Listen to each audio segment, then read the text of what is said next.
de nos enfants. Mais il faut bien constater aussi que notre système d'éducation a, maintenant plus que jamais, besoin d'efforts renouvelés. Ces déficiences actuelles ont été maintes fois signalées par de nombreux éducateurs et observateurs. Prenons par exemple le phénomène du décrochage des garçons au niveau secondaire. Autrement dit, la restauration d'un système d'éducation dynamique, ouvert et humaniste est l'un des grands chantiers où nous devons nous activer dans la solidarité, la lucidité et l'efficacité.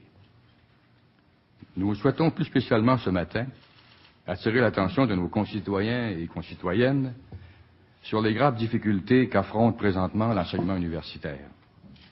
On ne peut sous-estimer l'importance cruciale des institutions de ce niveau dans l'édification d'une société, dans le développement des esprits et la transmission des connaissances.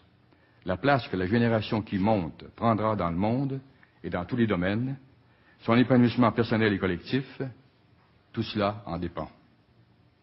Nous vivons dans un monde de plus en plus changeant et de plus en plus compétitif. C'est dire que nos universités doivent se maintenir à un niveau de qualité et de performance qui donne à nos jeunes les outils qui leur seront nécessaires pour œuvrer avec confiance et succès dans une économie basée sur le savoir.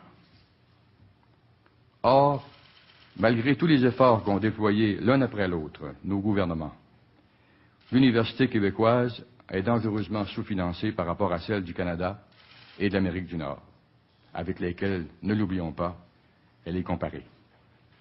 Cette précarité financière a atteint la cote d'alerte. Si rien n'est fait, ce sont les étudiants eux-mêmes qui en souffriront d'abord, et bien sûr, inévitablement, l'ensemble de la société québécoise.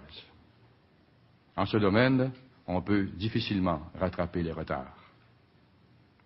La réflexion et la proposition que nous soumettons aujourd'hui à la considération de tous visent justement à opérer le redressement nécessaire.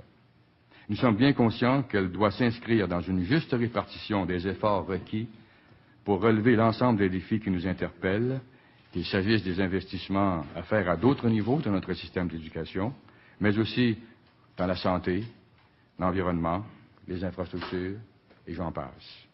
La situation est d'autant plus sérieuse que ces investissements massifs devront s'effectuer dans le contexte de nos inquiétantes finances publiques. C'est pourquoi nous faisons valoir qu'au-delà d'un effort soutenu de l'État, la remise à flot de nos universités passe nécessairement par une réévaluation des droits de scolarité. La proposition que nous soumettons à la discussion cherche à conjuguer des valeurs d'équité et de réalisme. Un étudiant qui retire d'une formation universitaire plus coûteuse et qui lui réserve des revenus plus considérables devrait être appelé à contribuer davantage, tout en prévoyant des mesures pour venir en aide à ses camarades défavorisés. Au moment où les moyens financiers de notre État battent de l'aile, nous ne pouvons tout simplement pas continuer, au Québec, à faire cavalier seul dans le monde universitaire canadien et nord-américain, en maintenant un niveau de droit de scolarité qui condamne nos universités à l'étiolement et les empêche de remplir l'indispensable mission de préparation de l'avenir. Il serait tragique de se résigner par l'inaction à la dilution des réussites et des niveaux d'excellence atteints dans plusieurs disciplines et secteurs de recherche de nos professeurs et de nos chercheurs. Nous ne sommes ni des élus, ni des acteurs politiques, ni des représentants mandatés. C'est donc une démarche citoyenne que la nôtre. Et c'est ainsi que nous souhaitons voir perçu et reçu cet appel convivial que nous lançons à la population, à la classe politique, et plus spécifiquement au gouvernement, chargé de la lourde responsabilité de prendre les difficiles décisions qui s'imposent. Merci.